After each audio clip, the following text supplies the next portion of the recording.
Machiegni nyakura Mogejwang, chenro mara mbaka oromo chakore sani, sao oseromo kanyo sa adeko sekalo dakika 12 kawada twaka achiel kachiel kotenore koda chal mag weche mathoth matimore alworawa ahinya matimore county. Penjo maduong' mapenjo kawuono ni bende counties tiyonwa, bende wawinjo ber mar bedo gi counties e alworawa, bende wawinjo ber mar loch gwenge. Nyakora Mogejwang nyaka seche mawaloseni igni osekala 10 nyaka ne loch gwenge chakre higa mar 2013. Telo mag counties waseneno mobede apisi thuolo mar higni 10 bang'e tok yiero telo manyien bende chako donjo. Nyakora Mogejwang kochake kaunti ma Siaya, Kisumu, Mabei nyaka Migori wadabedo ka kwagota Rubini kendo penjo awinj kuom enda mantiere karakani ber county ni en mane, to bende counties tiyonwa e yo makare, to yo makare ni tiende nang'o mana kantiere kodi kanyo. Nyakora Mogejwang bed kora kanya ka gikwan ka kod welo adek wadato kodi achiel kachiel ka wantiere ka chenro mar mbaka romo wago mbaka ni kodi bende wabiro dochini makawuono iri e county kama intiere wadhi do thuolo mar winjo gik matimore counties wa makaluo moting'o twak mag jokanyo mag ODM kod odiochieng' achiel odong' mana ka to oganda wuok dhi e yiero mar ODM mitimo e kor gwenge mano odiochieng' makiny.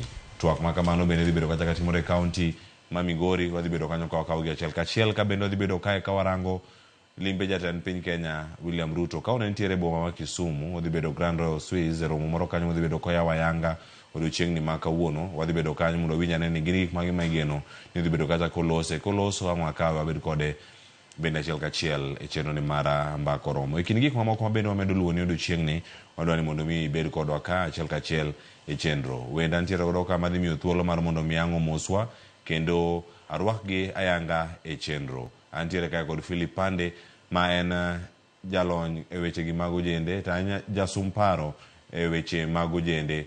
Okinyi makawuono entiere kodwa e chenro kar ka miyo thuolo mar mondo mi moswa okinyi makawuono ja Kisumo yawre kendo machiegni. Erokamano Cleophas, mostly kora Mogejwang ni misawa uru amos jo Kisumo kendo jo Kajulu ne oyawre uru tinyene anoke Kabonyo koro nyaka mos be jo Kabonyo kendo jo Nyando duto ni misawa. Erokamano ahinya okeo Kabonyo mano ja Kisumo. Erokamano ahinya kuom bedo kodwa kachiel kachiel. Bende an ka kod Seth Okumu en ja siasa yele angulosnwa ka ilo sirkal kusukoro bedo kuma ko counties magima. Seth yawre kendo machiegni. Erokamano Cleophas. Amoso nyikwara Mogejwang kamoro maramba gintie ageno nigi chiew maber kendo ageno ni mbaka moda goyoni dhi konyo mondo wane ka counties wa makaluo tiyono kako ningo be nigi tiyonwa koso nitiere mbek ni moro mosebedo kaluo e counties go. Erokamano ahinya mano Seth Okumu. Nyakora Mogejwang kaka machielo ntiere kae kod Oguda Walter ma en director e weche mag fwambo kod keyo kachielo kod aka weche mag tudruok e apis governor e county ma Migori. Oguda Walter oyawre kendo machiegni. Oyawre Cleophas, kaka iwacho nyinga Oguda Walter, jomoko luonga no Oguda Kayesu. I used to be a gospel singer. Koro I'm director Governor's Press and County Communication mar county government of Migori and amor mar bedo ka awachane kata watemporane ka be county konyo jowa. Erokamano. Erokamano ahinya Oguda Kayesu mabende chopo kar ka mano Walter Oguda. Penjo mwada penjo ka kama wachake Oguda yena mondo miyo chak kodi igni 10 osekalo county ma Migori osebedo kod telo ma tiesani TPC en gavana mar 2 e higa makoro ka orumo dhi bedo igni 15 mara devolution. Wanya wacho ni devolution kata telo mar loch gwenge tiyo ne jowa jorake county ma Migori nyalo wacho ni tielo montiene telo mara Ochila Yako giwinjo telo mar governor kachiel koda ka telo mar loch gwenge kachiel koda ka gino ma devolution obeni timo ne jowa sama walosen. Erokamano once again kuom bedo koda kata luonga mondo walero wachni. Higa 12 gi nus koro nyaka ne devolution chakre kata sirikal mar loch gwenge chakre and kaka nene unga gi chenro moro mar kaka nene kaka wanene koro ambe kaka nene kaka oguda devolution nodeka nowinjo bichon de koro wan mabor kabisa loch gwenge konyo jowa kendo konyo okang' mabor ma de koro wasetieko gimoro higa 20 kama de ngima ji koro ni mabor kabisa koro to me the position mantiere the custodian of government information mar Migori County, especially development records. Loch gwenge konyo jowa e okang' mabor kabisa kendo ma ok dew ni ine side mane mar siasa. Ang'eni bedo side moro kata bedo ni favor sirikal nitiere advantages mango. To loch gwenge koro konyo ni koro kata ibalo gi sirikal kata ne in opposition to at least nitie pesa moro mochuno ma chiko wacho ni nyaka dhie mashinani kendo kopono ti kode maber kaka itiyo kode maber Migori to ngima ji nyaka lokre. Koro loch gwenge konyo jowa. Okonyo jowa. Erokamano ahinya. Ng'eni ang' wabiro kendo penja ne jodak kaunti ma Migori kaachiel koda kaunti ma kono miyo waparo bende ka gintiere ground kanyo. Seth Okumu, ochal nade e kor gwenge higni mosekalo 10 ka loch gwenge wano? Abro yie gi gima Walter wacho ni loch gwenge ni nonego bed nobiro chon nikech higni 11 mosebedo ni waseneno lokruok e counties wa makaluo. Waseneno ka yore nyalo gernwa, waseneno ka skunde mek early childhood gi igeronwa, waseneno siptende level 1 level 2 level 3 kigero kendo waseneno pogruok moro e gwenge. To gima andamed wacho en ni kata ka beni devolution osetiyo pok otiyonwa kaka wadwaro, pod nitie ng'ikni moro, pod nitiere fuok e kaka devolution bedo implemented kaluowa. Neno ka kinde kaponi igolo budget reports kaka pesa osetiyo, tineno ka kaluowa koni adverse reports mang'eny ahinya ni nitie pesa moro manonego beni atima achiel 2 3 to kotimo. So kaponi pesa michiwo higa ka higa ne counties wa makaluo inyalo ti godo e yo maber kendo inyalo ti godo e yo manokete budget, taparo ni dongruok mang'eny zaidi nyalo bedo kaluowa. Koro aparo ni pod nitiere ng'ikruok moro ma onego bed ni governors waloso nikech ma gima onego bed ni konyowa e gwenge opogore gi ma national government cha nikech ma marwa ma onego bed ni bedo implemented at that county level. So aparo ni more needs to be done mondo gini okonywa. Erokamano ahinya. Kama monego tim mang'eny ni oduogo ka mondo miang' warange bende. Erokamano ahinya Seth Okumu. Philip Ande, kidonjo Kisumu kia kidonjo gi malo Gambogi kia Vihiga kata donjo gi Kakamega kata kia Siaya kidonjo kikalo ndara mabiro Otonglo kata iwuok yo Homa Bay kidonjo Kisumu kata ya gi Sondu kidonjo en gima inyalo wacho ni ing'weyo devolution ni e kor gwenge kata telo mar kor gwenge kaka in goja Kisumu. Erokamano Cleophas. Devolution kamora mora medhie kawuono tiwinjo tik devolution. Iwinjo ber mar keyo pesa mar piny Kenya. Iwinjo ber mar keyo oteku mar piny ochop ne japiny kendo chop machiegni ne jopiny. Owetewa ariyo ka osewacho ni devolution nonego bi chon. Tadwa mana paro ne jopiny ni ne wachako ng'weyo devolution chon ka 2013 pok oromo. Kaka ne wachako ng'weyo devolution ne en kama. King'iyo pesa machalo gi mag Latif mane mag Alensi ka. Mago ne pesa mag devolution. Tiende ni kanokete to nyaka oti mane ward ma okete no. Kane CDF obiro, CDF en achiel kuom pes devolution. Devolution tiende ni koket pesa ne Kisumu East kamae to pes jo Kisumu East ni okonyal dhi tiyo Kisumu West ne joka nyakwar Cleophas.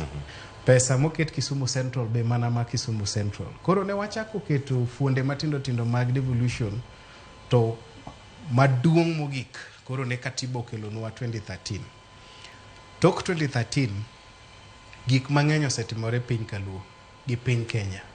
Kawuono kowuoyo kodi CAF Cleophas, counties ma kaluo 4, Siaya, Migori, Kisumu gi Homa Bay, nigi malaw siling bilion 50 bilion 48.1 e budget ma higani. Mok tiyo oko mar counties ang'wen go. Otiyo mana e counties ang'wen go. Tiende ni ma pes jothurwa.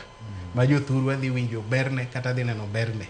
Ka pok oger ndara, pok oger osiptal, pok oger skul, tichulo jotich. Jotijegi odak e counties gi. Jotijegi gin nyithiwa, gin owetewa, gin wuonewa, gin minewa.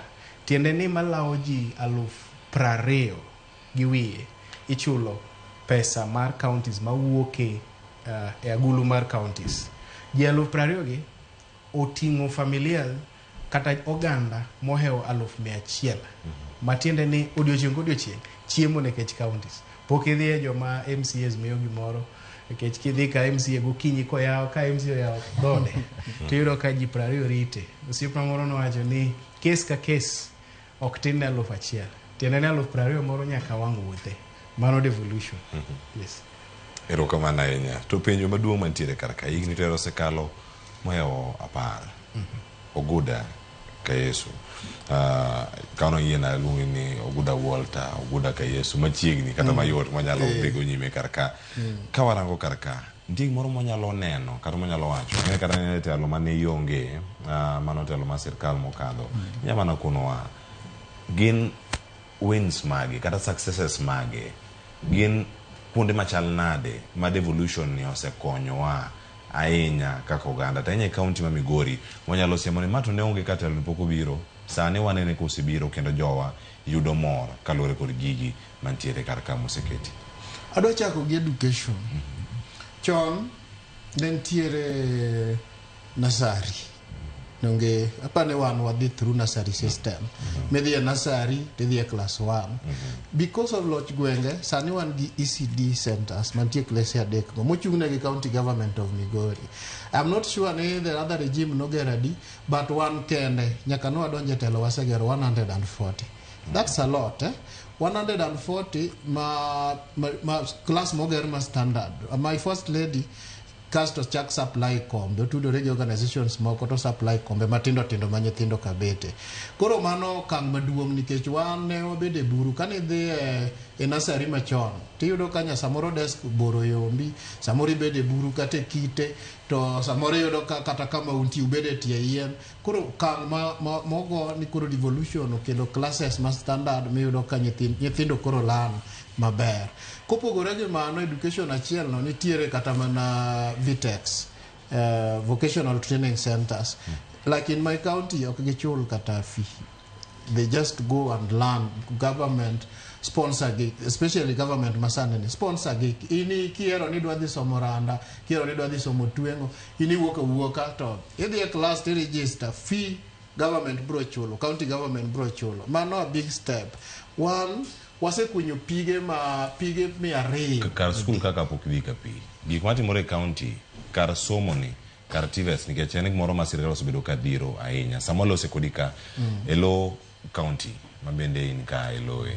Be wawach gi chirni kawuono nyathi motieko form 4 to donje TVET. Odhi e school moluonge koso school mo apply. Mondo mi odonji. Thothne, unfortunately, moko chulo fee. TVETs gin school ma mobedo owned gi county government. Weri gi KMTC gene, weri gi universities, weri gi kuonde mitime diploma gene ka, weri gi TTIs. Wawacho VTEX, misome tije lwedo, misome gik ma basic like suko, like twengo mago. Nitiere skunde wasa moro makaluo moko ji ok kalte.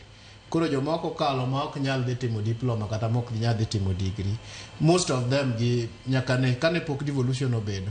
Ne gin joma koro onge gima timo. Giwuoka gidhi chala gi jomoko. Koro pakora paka ni ng'ini na chopi 12. To kipenje gima timo ga 12 no. Onge chala jogweng kamagi. Koro sani to ntie chance no nyalo dhi somo tij lwedo. And from there onyalo upgrade muwuok modhi stage machielo, modhi otim diploma, modhi otim degree. Ang'e jok manigi PhD sani mano chako gi from as low as mano yudo kata D- kata mano agi class 8 to dhi e VTEX gi. Koro e VTEX e Migori County to I can authoritatively say ne age wuoka dhi enroll e school to modong government kao gik machalo gik mitiyo go kanyo government ng'iewo jopuonj government ndiko kendo chulo so en okang' mane onge chon gina di kama arene sirkal ni ponono chakre gil de 40 kama Migori County Migori County yes Migori County koro gineno kamano okang' and my governor Dr. Chila Yako ok dwa tugo e wach Vitex like kopo no dhi gigo ka gigo timore to odhi himself mo access ni nyithindo go bobedo enroll be timne gi gimoro amora ma gidwaro oyawo kata box kopo ni nitie complaint iwacho and very keen about them mondo ng'e ni gimoro amora timore and is very keen kata jopuonj bedo well remunerated in time and everything oloso mondo ng'e ni gimoro amora timore kaka owinjo bed no timore aduogo penjo pod thoth ahinya kotenore koda chenro ma itimo e counties gi to penjo man go kaset gigi nyalo bedo ni sirkal nigi lek makare mar timo gi kaka wang'o matimore e county ma Migori lek makare nyithindo yud tiegruok makare kama gintiere to bende en gimoro monego bed ni luwo mondo ne ni japiny owinjo ber mar gini ma sirkal chano ken mar somo kuom ranyisi kata mag tiegruok weche mag suko mag duso mag timo gik mopogore opogore machino minya tim gi lwedo bende japiny ka nitie piny ka wacho ni gino biro nikech loch gwenge sana nyalo tiegore abi kone chalo kama link ni onego bed ni time nade ok ni sirkal chal ng'ama operate na isolation kata en mana kar kende anapango chenro kaka malo kaka gavana kata jowa to piny ka jogi bende gin mana kende giwacho ni telo nitiega county ni konyo wana erokamano Cleophas mokwongo en ni ka wang'iyo kaka itayo chenro e counties nyaka wang'e ni en closely tied to budget making process nikech en from that budget making process ema wang'eyo ni pesa adi midhi tere migawo mane to dhi tiyo nade mano number 1 to gima waseneno ga gi counties kinde mang'eny en ni king'iyo katiba article 10 gi article 118 mawuoyo about public participation ni kinde ka kinde kiloso budget to nyaka isum pach jopiny mondo ing'e ane ni en priority mane ma gidwaro e ward gi to pesa ni de ti nade mano waseneno ka kitime county seche moko ok time yo makare iyudo ni ka en wuok tich to wuok tich godhiambo ing'iso ni kinyo ni ngurad kuma kama gokinyi iyudo ni kendo chako change information ing'iso ni udhirado kumoro mopogore koro japiny moningo bed ni biro tisumo pache mondo winja ane ni odwa ni project mage obed prioritized bedo matek so at the end of the day ka county government implement project to implement project mano kosum pa japiny ba japiny oyiere ni ma e gima wadwaro ni watim aparo ni kanyi kuma shida chako gaen komondi number 2 kata kapo ni nitiere pesa mobedo allocated ni nitiere project kaka Walter wacho kata ni owach ni idwa ket milion 15 idwa ger godo ECD to kidhi e ground tiyudo ni ECD ni pok ogere to kata kogere to bei manogocha ok en gima nyalo chopo 15 milion 15 mano kendo koro duoko wa e county assemblies ma wan godo kaluo waka nikech panitij county assembly maduong' gin oversight legislation gi representation tiyudo ni county assembly gin ka gisebet ma gikalo budget to kar oversight ka ema koro tabu chako to tabu ni damed mondo awach ni kumowuoke maduong' and because of the political party system kendo ma wan godo ni koseyier ng'ato modhi obede county assembly to nitie kaka onego bed ni otiyo kata kapo ni nitiere wach moro modhi marach to dwaro no penji tiwinjo kichako wach ni ing'eyo ni kitimo kama tipingo governor ni which will not be the case ng'ato koseyieri moketi ni in an elected member mar county assembly ka gimoro dhi marach e ward ni kata ka gimoro dhi marach e county to ningo bed ni on the floor of the house kocha inyalo chung iwacho waseneno kaka Kisumu county wa kinde ka kinde Senator Professor Tom Ojienda ema chung e Senate kapenjo kaka pesa osetiyo kapenjo kaka projects osedhi to seche moko kineno weche mipenji Senate tineno ni there is a failure mar county assembly mondo miyo penjogi so iyudo ni on the one level nitiere that lack of public participation mitimo seche miloso budget seche midwa kao pesa mar ariyo kendo iyudo ni county assemblies jok ma wayiero watere county assemblies ka nocha winjo kiluongo gi ni jokwaya ni gin kosekel gimoro mosekal to en mana kamano ukipenji ni pesa tiyo nade kata jopiny hinyore marom nade to giling' aling'a so that is also contributing to mbek ni mineno katimore onwa e county to wayamed ni chakre devolution chaki Luo counties wa oseyudo 325 billion more than 325 billion higni 10 Cleophas Thika road ni nolose gi gimoro 30-32 billion. Matiende ni pesa ma waseyudo collectively dini watiyo ne godo jowa maber. To Kisumu, Siaya, Homa Bay, Migori, deni nitiere gi dongruok makalo kaka inenoni. So one of the failures mosebedo ka chando en county assembly gi lack of public participation. Mano kama nitiere ka. Dakika ang'wen kapok akawo yueyo. Awinj pachi kotenore koda wach luongo ni jokwaya. Mano gi dho kama setho kete. Mbekni ni en kanye. Maja piny nyalo wacho ni koride tanyalo yudo devolution. Anyalo ng'weyo devolution kadonjo Siaya, Homa Bay, Migori nyaka Kisumu.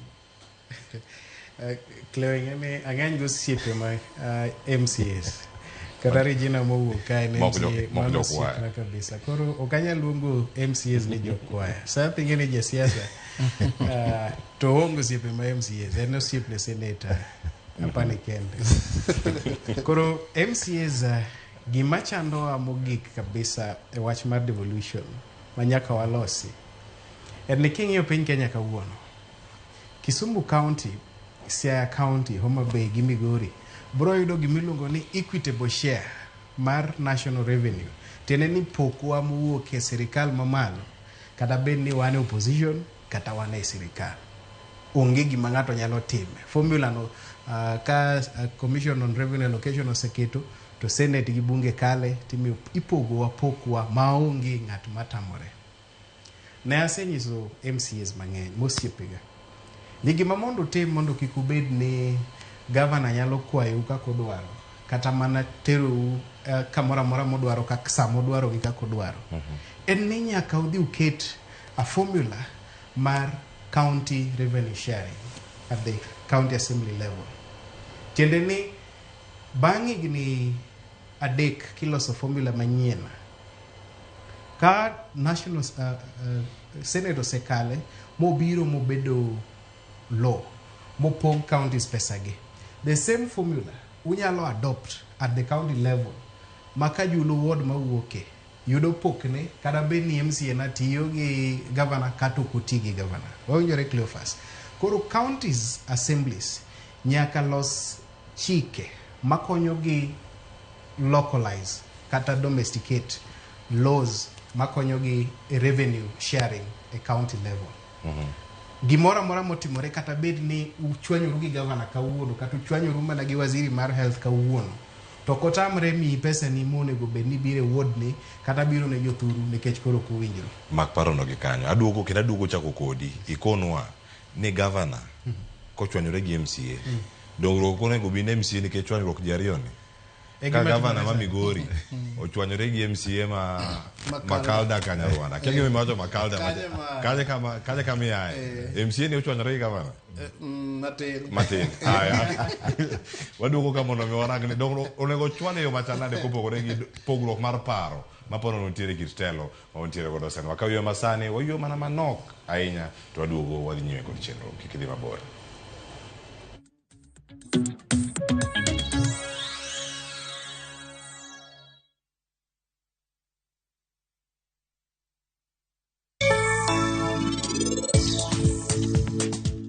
Madam ing'e ni kawuono en no biro kamoro achiel gi jaode klinik marwa. To gin ne ginyisa ne giwacho ni gidwa yudo nyathi ka mondo gimi ng'at machielo. What?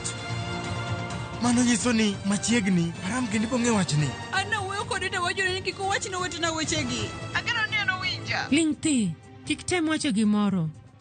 To mondo mi ang'e gimomiyo Hashdip dwaro nyathi, bro chuno mondo mi anane gima nyalo timo kae piyo.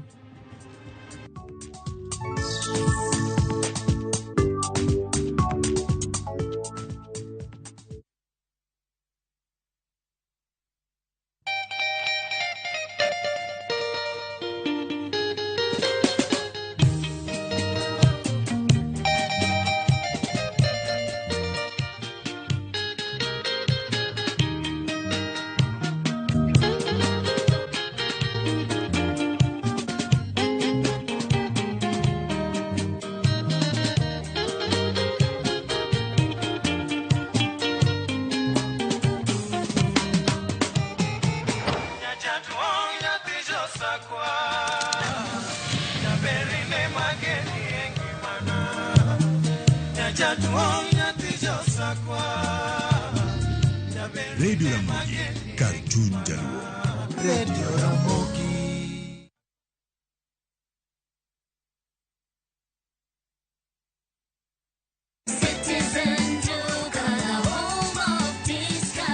This week, Citizen Duka and Quickmart are bringing you an amazing deal on grocery shopping with Mama Soko. Enjoy skuma and spinach at just 20 shillings each, carrot at 99 shillings per kg, and onions at 69 shillings per kg. It's super easy. Just dial *487*5#. Choose what you need, make your payment, and get a message to pick up your order at any Quickmart supermarket near you. Fresh produce, great prices, and no hassle. Shop Mama Soko today with Citizen Duka. Citizen Duka, the home of discount.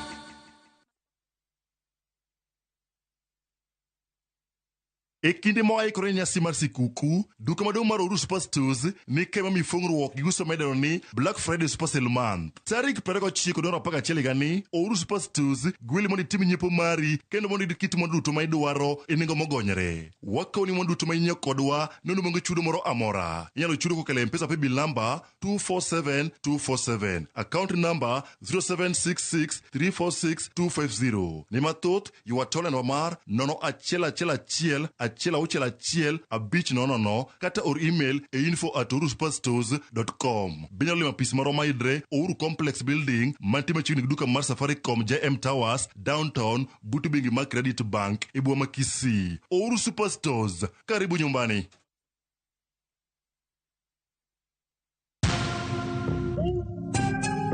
Naitwa Francis Njoroge Wanjiru.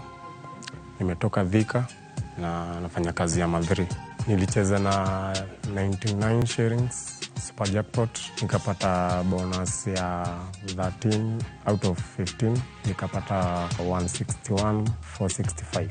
Nitafungua biashara yangu na kusomesha watoto wangu. Naweza ambia watu wacheze, ni kitu ya ukweli.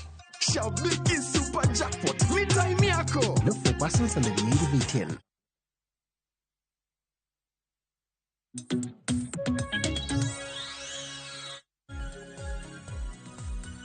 Nyokora mogjong machiegni moro maran podi kete kar kada iko sikalo prade kod ochiko tok sadek mar okinyi ma kawuono cheno mar mbako romo dhi nyime an ka kod Philip Pande no medo mana leronwa kama wantiere kar ka to kama ka wiyo ka penjo ema ngiler dongruok obi kata ka MCA winjore gi governor kata koko winjre formula ni nyaka sani debed ni maigi matimore counties wa manyalo miyo kuom ranyisi Onjiko ward ok yud gik moko mano ranyisi machiwo manya bedo Onjiko ward ok yud gik moko kopogore gi kama Oliver Bill NMCA makobura kotiyo gi governor Kisumu yedo kamano chopo kare moko bende ntiere kata kan tie Nyakach Central kata North Nyakach yedo ka gibire yore mopogore kama gintiene diveni kanya kamane leronwa formula ni bro reso kadiponi poko bedo ka kitete koro gimate mowacho Cleophas ni kawuono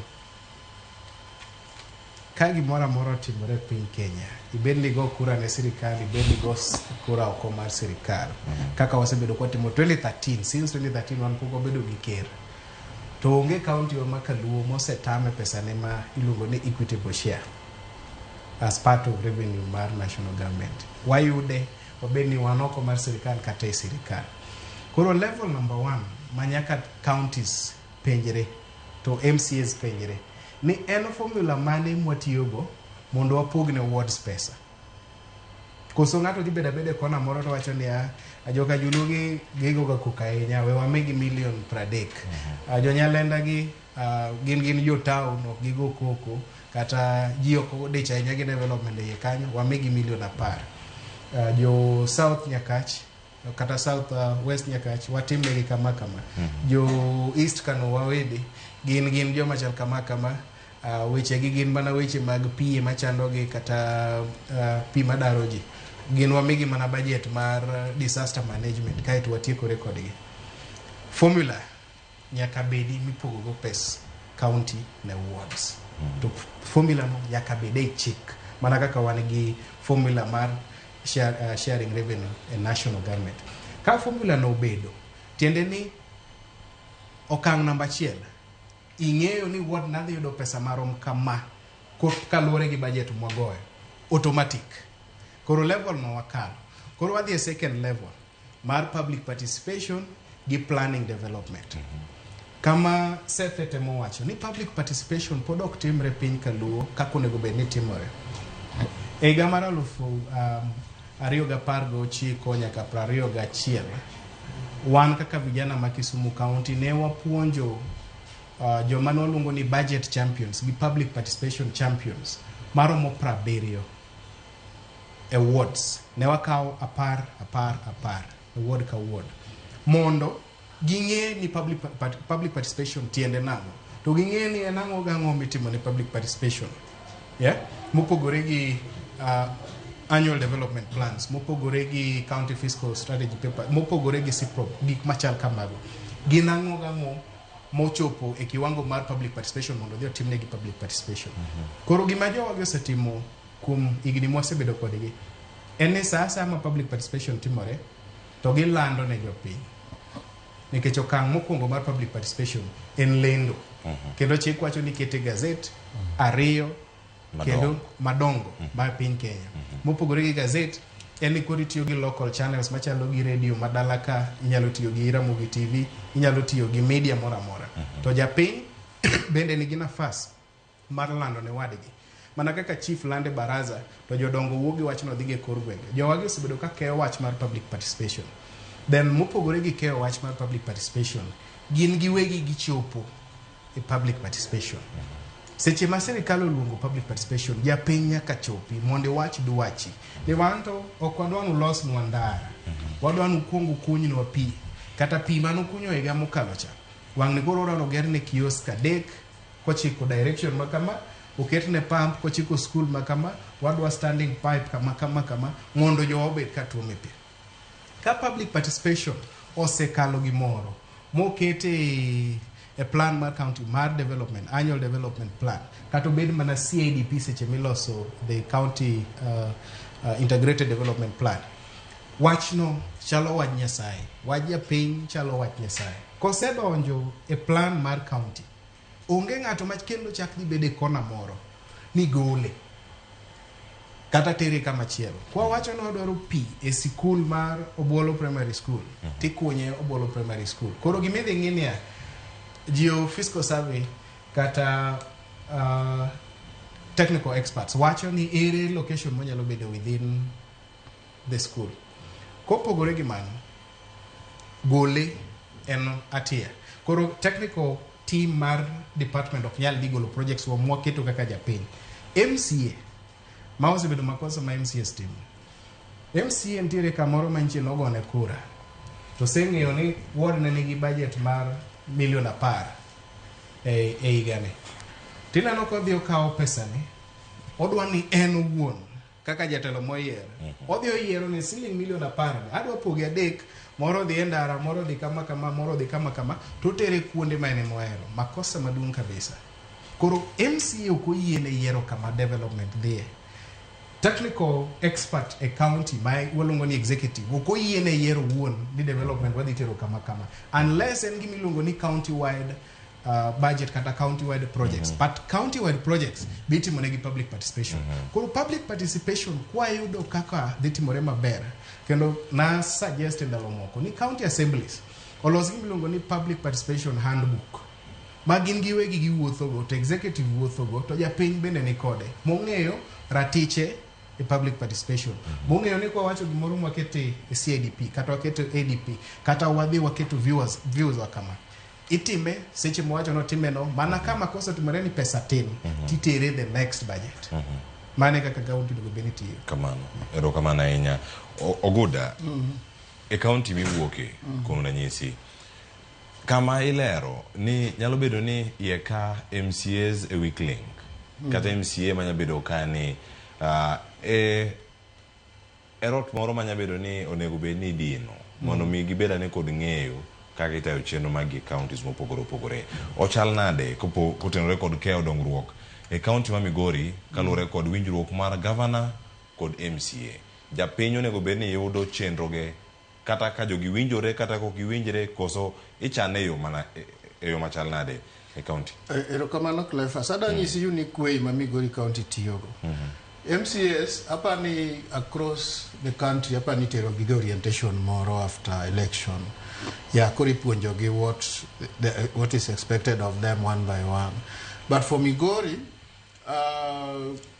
governor bedo gi MCAs periodically after some time. Ma officers gibedo ka the executive awach ne jo finance, jo planning, gibedo kama MCAs obedo kama to governor obedo ka gi executive office ne county secretary gene. Koro ichungo MCA one by one. Tiwacho ni no wachano timo ang'o quarter ni ward ni. To wacho ni wachano timo kama ang'o mosetimore, ang'o mopok otimore, ang'o momiyo pok otimore, japiny nodwaro nang'o, to ito koro watime nang'o, what is happening. Koro lero ni no wachano ni wadhi kunyo pi kama ka kiwinjo ng'ani wacho ni no kunyo pi obwolo ni. To pok wakunye nikech contractor wan nodeko kiano timore kama, kiano dek chule kama tipenjo officer involved sano ni ang'o momiyo ma otimore, ang'o momiyo ma pok otimore. To lero timiye warning sano ni kupo ni pok otimore kama, kupo ni ne en makosa ne to onyalo kata dhi dala. Kupo ni ok en makosa ne timanyo kama shida no ne nitiere. Koro apani mano is a good nexus between MCAs to gi governor to gi executive office. Ignario mosekalo sani oguda osetime di diponono e county. Osetime diriyo. Yes, ma koro kata ni MCAs te iwacho ni region kawuono wan gi MCAs ma e sub county makama. Kawuono wan gi MCAs ma kama. And it happens ni penjo wach moro ni ka governor okethore gi MCA. And we are giving example gi Makalda Kanyarwanda. Governor na is not in good terms gi MCA. Awach ni MCA ma is not in good terms gi governor. Because of economical reasons. But Makalda no, ni inge wachi County Industrial and Aggregation Park. Ma county government gole 250 million to national government gole 250 million. Ogere Makalda. Wasegero footbridges ariyo. Makala ora maduong kaka kuja ora Migori gene footbridge makalo kama samoro ka ji ngado gi pi to teroji oseger gi adek in the last regime one tariyo kuom gene Makalda. Koro gik mang'eny manyalo kwana kan go on counting gik mang'eny mosetimore Makalda despite gigo. Koro bedo ni MCA okethore gi chwanyoran ma chwanyruok is economical gi laro gima chando gi en control of resources. Ntiere kuonde mining sites moko ntiere lop county government. Koro MCA dwano bed gi control. Governor be neno ni donge ma county government wan gi say ma lop trust land gik machalo kamago. Koro mana gwenyruok e paro matindo go. To ok mon development timre. Gwengwa Makalda namba Makalda kanyo.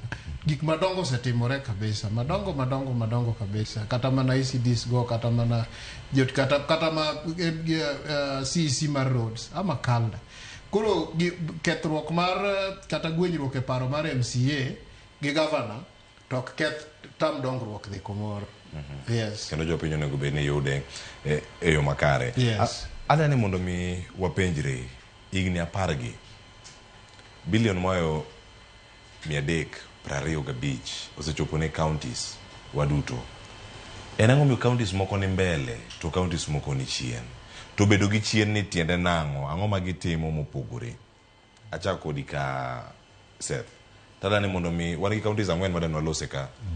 Migori, Siaya, Homa Bay gi Kisumu. Kama gintiere karka ka en marango ne itime yo machal nade kata chenro magi. Inya pango gie kaka paro nikech wacho kaka kinene mari. Ichano gie namba 1 nyaka namba 4. To namba 1 ni miye nango, to namba mogik ni miye nango. Yere ka bende kona ni ka en ng'ama nie namba 2 3 ka en kunango gi mantiere karaka. E counties waduto mantiere Kaluo sani ka onya chako kodi. Penjo ne didi ni oguda Philip ande bende di miye listi mari. Achako di Seth. Kawano Cleophas. Pango counties wa Makaluo to aparo ni chik wan gi gimoro milongo ni res ipsa locata ni the fact speaks for itself. Inyala dhi tineno kendi titieko. Kigolo projects magin funded by various donor agencies. County ma Kisumu. To king'iyo matut tidhi neno ni onge gima duong' mosetimore. Nikech thoth gik mosetimore kaka county ma Kisumu en within CBD. In fact, anyalo bedo specific tawach ni market Milimani ward. midhi yudo kokete cabros, midhi yudo kotime ang'o. Kiwuok Market Milimani lengri donjo Nyalenda, yore richo, stima ok ti. Kidonjo Manyata, yore richo, stima ok ti. Chiro onge collection of garbage matimore. Kidhi ECDs miwacho no seger staffing onge. That is one. Kidhi kaka county ma Siaya, bende yudo ni yore manoket budget ni oningo be ni timo. Ok otim. Iyudo ni projects manowach ni idhi tim within 6 months kata 12 months. Ok otim. Kibiro Homa Bay, it is a similar thing. Kidok Migori, bende kamano. What anyalo wacho ni our counties osetemo timo, particularly Homa Bay, manyalo keto number 1, en ni gisetemo choko pesa moro mang'eny. Kidhi county kaka Kisumu, bende there has been that improvement nikech ne gitemo digitize collection of revenue. So nitiere pesa magisemedo choko. But it is not so much, oken ni gima pesa modonjo kata pesa mochiw. Nikech par, ni kaka ninjo kaka Philip Pande wacho ni, nitiere pesa mukete chik, ni nyaka mi county. Be nitiyo gi sirikal, okiti gi sirikal. The same, bende, nitiere those conditional grants, kaka floka. Maka pesni mabiro ne counties nyakiti godo. Budget making process, to Pande brolero no, 2% of your budget, onigikete disaster management. King'iyo ka koth ochwe sani Cleophas, ibro yudo ni Nyalenda wakacha aora Alwera, aora moko ma wan godo ka opong' ji chorre, tipenje ni pesa ni dhi kanye. So an ewi atamalo 10 anya wacho ni counties wa maluo anyalo miyo gi 3 kata 4 ewi atamalo 10 nikech pesa ni kaka itiyo godo ok wang'eyo. Kisumu County for the past 3-4 financial years wasebedo kwa yudo adverse report. Adverse report en the worst kind. Ni osemiu pesa, to kata unumiu pesa, okunyalero kaka pesa mutiyo godo ni utiyo godo. Tutiyo kode. Morumo. So iyudo ka Auditor General obiro to me documents man utiyo godo. Kata Auditor General ok nyal ng'eyo ni to pesa ni utiyo nade. To osetimre over 4 financial years, County Assembly bende bet ka. To County Assembly ok nyaka kata raise to penje ni oyo. Pesa miwacho ni okotigo de yo makare ni. Wasetiyo kode nade. Devolution kobiro to biro konyowa. Ma gima konyowa e gweng', gima konyo nyithindwa, gima konyo minewa, gima konyo wuonewa. Devolution should work for us. Nikech kata kinyo historia mar katiba manyien ni, ng'amogore ne kabisa. En onagi. Wan mane wawuok, wan mane wadhieyo, kendo jo ema nowito ngimagi kuom manyo katiba ma 2010. So it is very ironical ni wan gi katiba ma 2010 to tiyo ne jo oganda moko. To kibiro oganda wa Kaluo, to devolution ni ok tinwa kaka oningo bedni otiyo no. So oningo bedni wabet piny to wang'ire kaka jotelo moyier Kaluo. Ni ere gima wanyalo timo mondo mi wakony jowa. Nikech kata ka en 1 billion to kotiyo ni e gweng' oningo bedni neno lokruok. To kidhi e gweng' ok idhi neno lokruok mura maduong' kopogre gi gik mane inyalo yudo ni national government notimo. County industrial parks miwinjogi, kidhi e site sani pok otiek gergi. Mano bedo launched over a year ago. Okijal ni sani yudo 250 million mondi set aside, mondi so e park manyalo konyo ji tich onge. So Kaluo waka oningo bedni kwa wadhi yiero 2027. Nikech mabe koro dhi ne jowa. Ka wadhi yiero 2027 to watemuru yiero jotelo manyalo tiyonwa.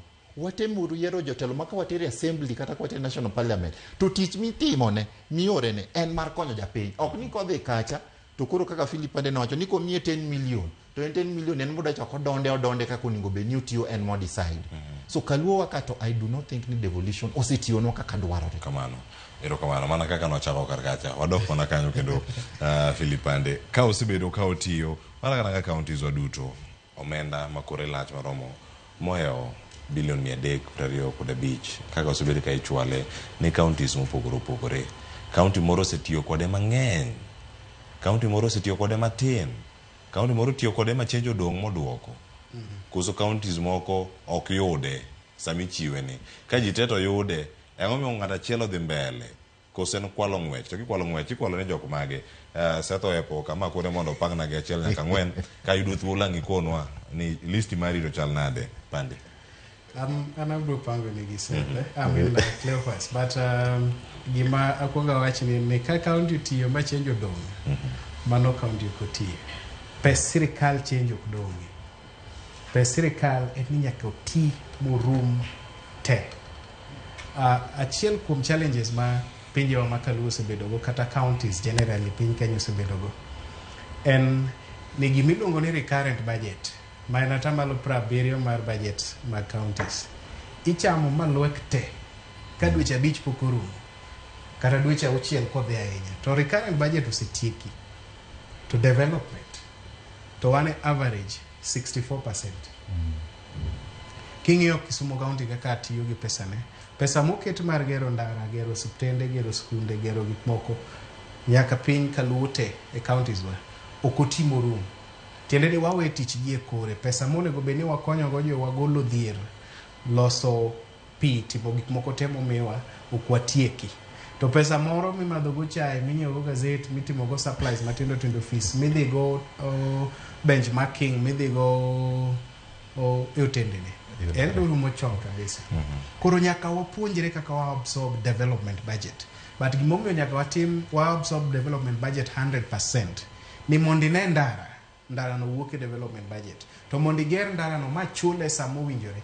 En ni chako planning ni seche madwarore. Development mar county kata planning the fiscal year mar county i komenda mar county chakore dwe mar 8 seche ma minister mar finance chiwo gik miluongo ni ceilings kata county government ceilings kose chako gi mano to development mar county kata fiscal year mar county chaka planning nyaka higa manyien dwe mar 6 ka giko ne rumo. Koro ng'eny odong' chien e weche mag absorbing development budget. Koro change okonego dong' e pes county.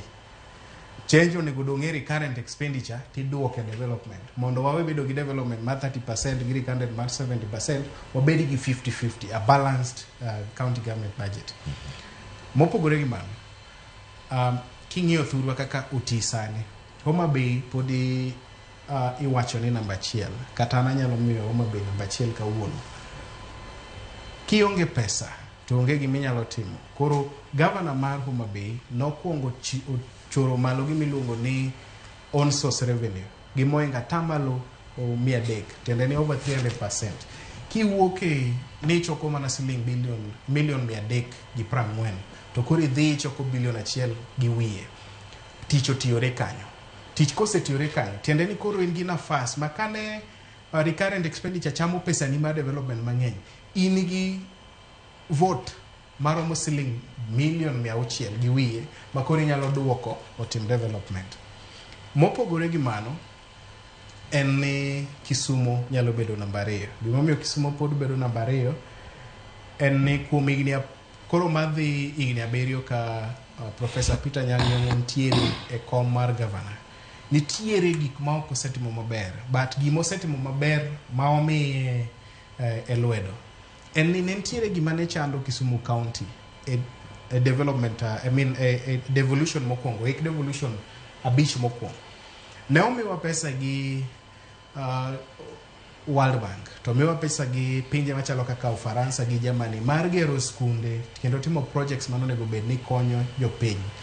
To ne gigi obiro chung' kamoro nikech ne okwan gi structures moromo tiyo kata absorb pesa ne. Mokwongo ne waonge gi gima niluongo ni city board. Tije manitie city te ne dwaro ni bedi gi board ma oversee pesa momini. Niko mi siling bilion 5 to bilion 5 ni mopogore gi city manager. E wiye kanyo ntiere board mago wange ni to pesa ni otiyo nade. Governance structure. Kano biro to keto city board ne wayudo kaka watiyo gi pesa cha.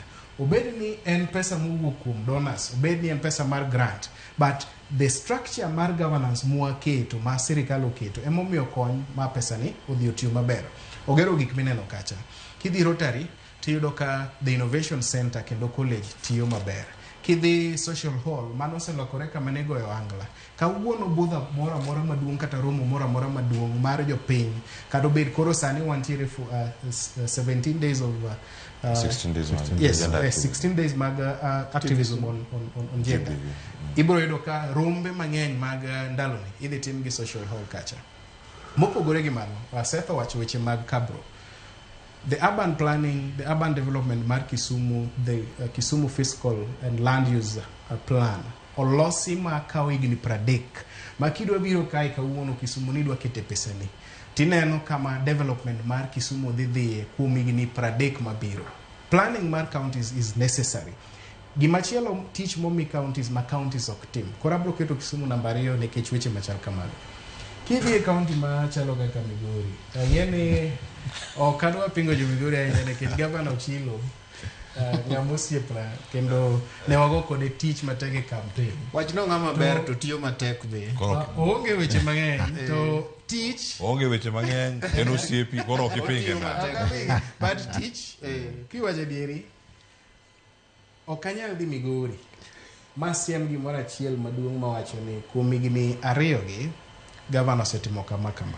But gima nyaka watim be Seth ni kuom governors 2 mag Siaya gi Migori mobiro manyien nyaka gisom tich kuom Governor Gladys Wanga. Mokwongo teme choko revenue osud malo. Mopogore gi choko revenue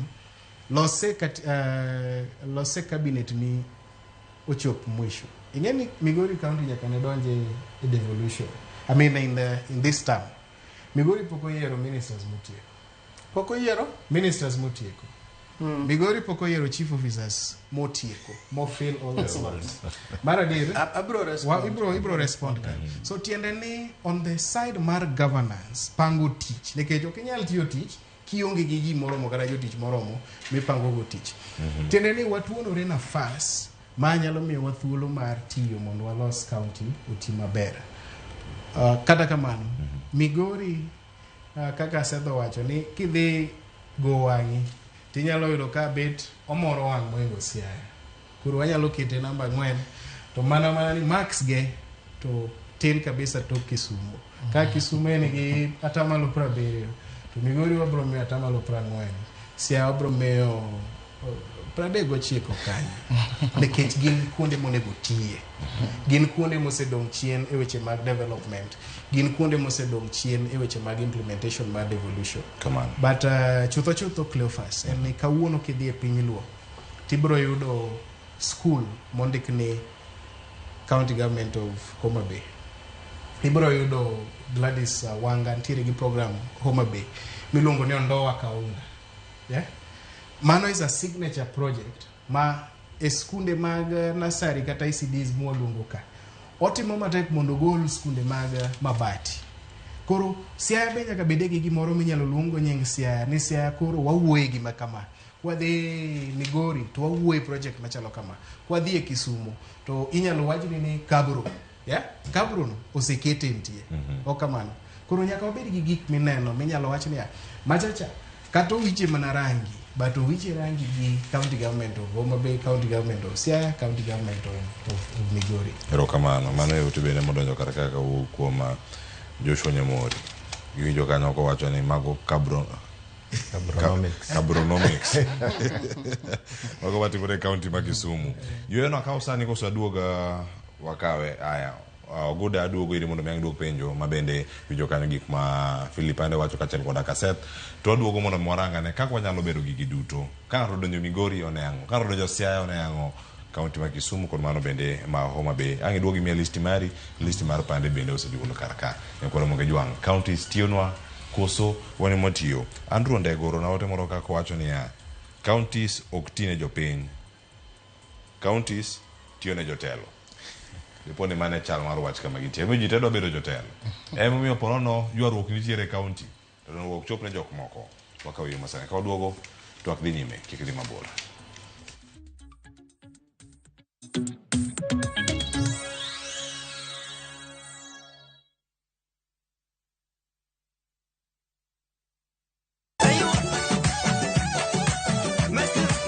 Kiwinjo ni wuoth kata safar keli e coastal region. Ang'o mabire pachi? Nyalo bedo ni wazuri wako wapi jamani? Koso kwenye pembe ni wapi? Dweni wadwa dendo chenro mar pur gi ohala ni coastal region edition.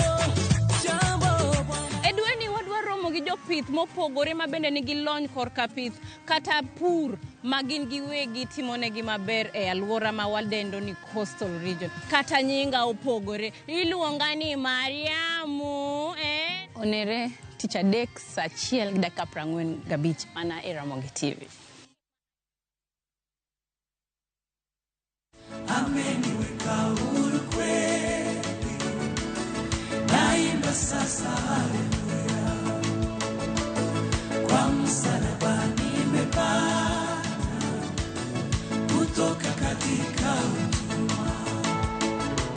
Kama ungependa wimbo wetu ameniweka huru kweli, iwe sikiza tuni yako, ni rahisi. Bonyeza *811*500# na ukumbuke sikiza na Citizen ndio kwa wasanii wote.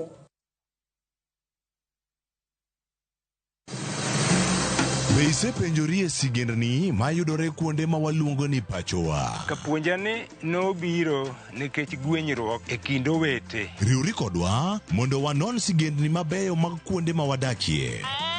Nera nitie. Ninyuo kongo kacha niluongo ni kilap joko wigi. Kochakore bombe madongo nyaka e gwenge ma iye. Otusenge en pinjo imbo mar oganda kiluonu wasenge. Ng'e gigo mamiyo oganda ka oganda bedo mopogore. Nueng'o ma wan godo ka en mar kunyo goldi. Urudi. En kama ji duoge ji ok lal. Ng'e weche mane osekalo. Chon chande lweny nitie kor gweng'. Rwako sigendni mag kuonde ma wadakie. Kiwacho ni kibedo piny e kom, kineno ng'ama lwete fuare kama mano ng'iso ni jakano mulo ka pigo sechope bwo mesa. Ng'e gwengewa chieng' tich ariyo saa 3 otieno mana e Ramogi TV.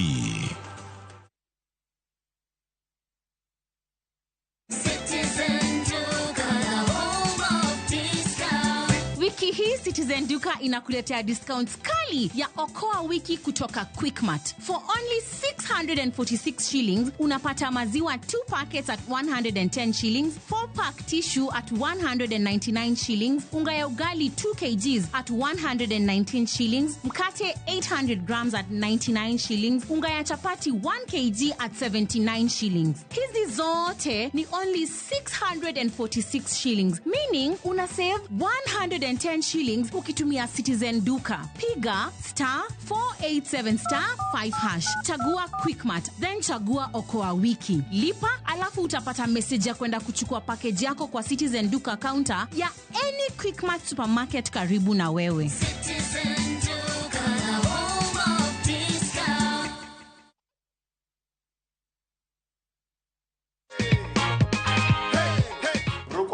Expect kushinda. Nilikuwa tu najaribu bahati. Iganji kuna venye umeipangia. Niende pale showroom, niongeze yenye niko nayo, nitoe kaboda man. Senke. Hello. Wape top shot. Acha nikupe hapa hivi goodie bag. Goodie bag ingine ya Gen Z. Mavijana wa pale wa nyama, tujipange na view sasa.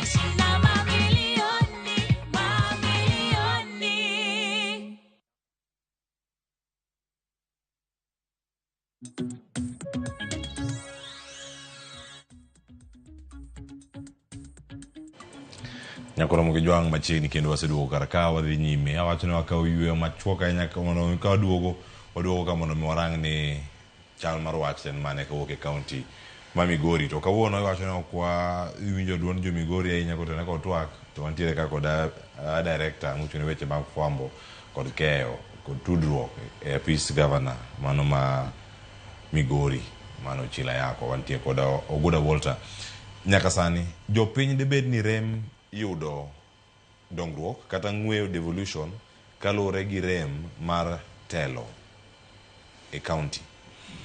Rem mar telo onge county government ma Migori. Nango. Jotelo nitie. Nango to pok utieko keto apisas monego bed ni bede apis.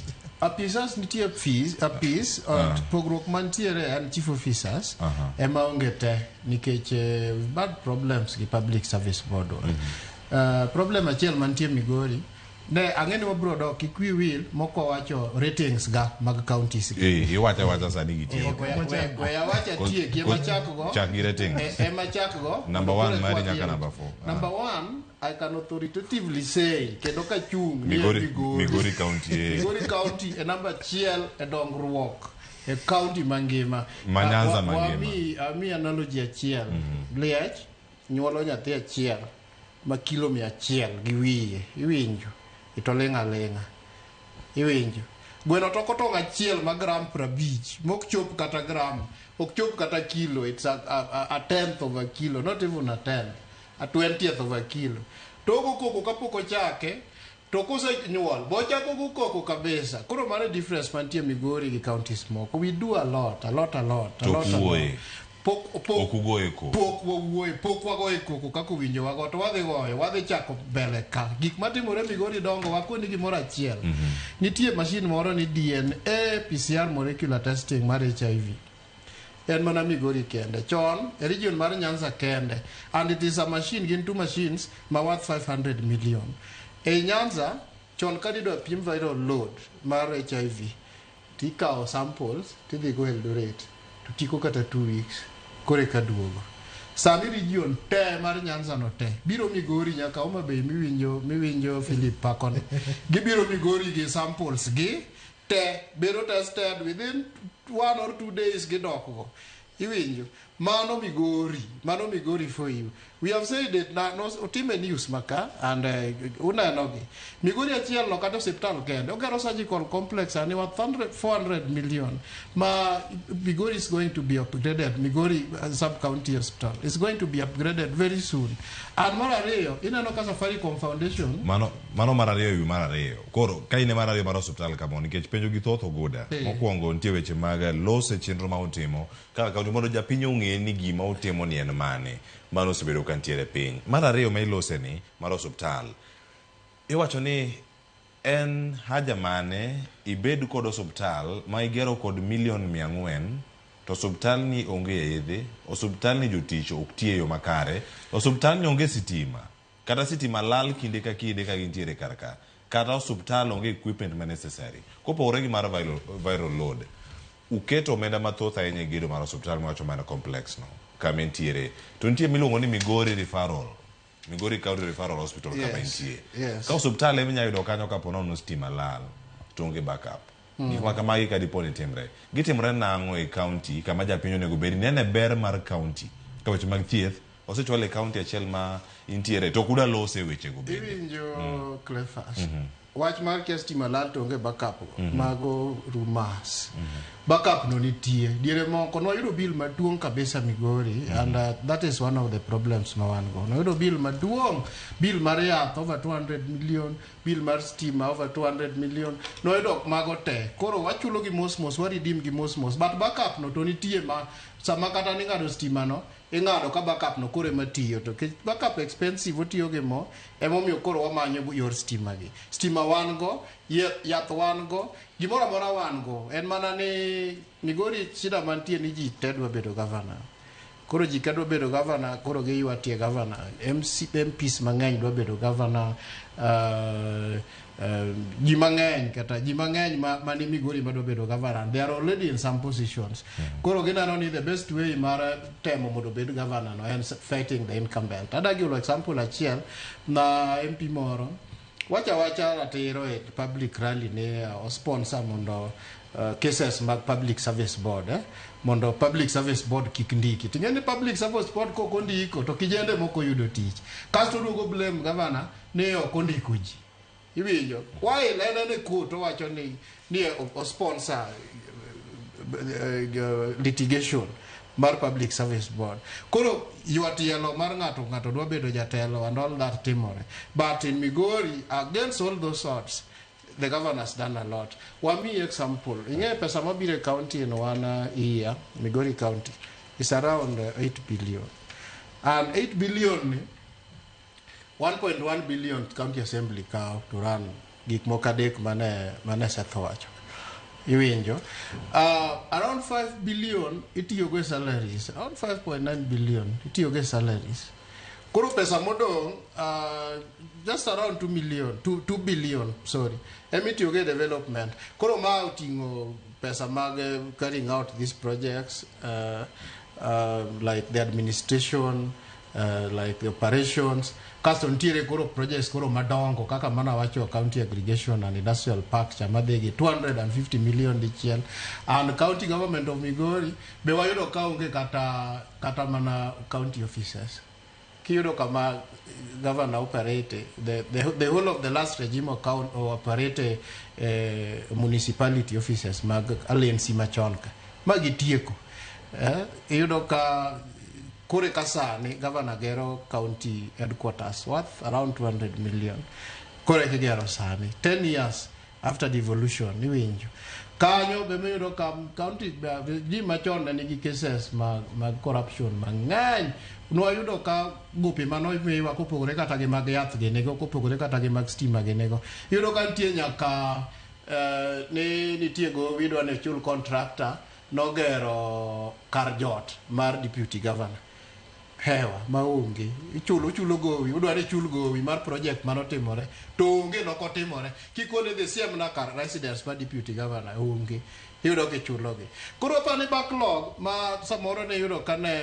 ing'eyo wang'e gima notimore Migori last regime pod cases go nie court nyaka sani governor mokalo gi officers gi pod nie court nyaka sani of misappropriation of funds Homabay miwinjo Seth ma iwinjo Philip Pakoni aneno ka gine ne oger murumo office governor oger nyaka stadium murumo koro ka governor masano biro to wicho rangi tiyo mane momiyo akone ne ya liet nyuolo nyathi ma kilo 100 to kolware ground nochopo ne pap to ground winjo kidhi penjo happiness index mar jo Migori County residents ipenjo gene inano kadhi nade idhi yudo kani malo Homabay ma iwinjo keto namba 1 happiness index wacho nade happiness index wani malo kabisa jo Migori momor kabisa Nyanza mangima papa ni kata Kenya nikech projects matimore dong na koni ni wan gi pi mosekony nyaka ne governor chilo donje telo 203 dikwana ne ma counties mamoko go